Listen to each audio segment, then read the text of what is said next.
नमस्कार दोस्तों, आप देख रहे हैं हाल चाल भोजपुरी। दोस्तों, आपको बता दूं कि कल सोना सिंह का वो बर्थडे था, जिसमें पावर स्टार पवन सिंह पहुंचे हुए थे। आप लोग इस तस्वीर में साफ तरह से देख सकते हैं, जो कि भोजपुरी के एक बहुत ही अच्छी गायिका सोना सिंह, जो कि पवन सिंह के साथ भी बहुत सारे गाना गा चुकी है।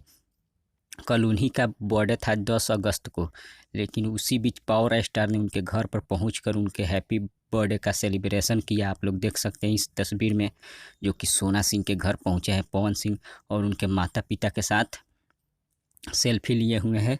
आप बहुत सारे भीड़ है यहाँ पर, आप लोग देख सकते हैं, जो कि भोजपुरी के एक अच्छी गायिका सोना सिंह के घर पहुंचे हैं। जो कि पवन सिंह इस वक्त अपने गांव में है।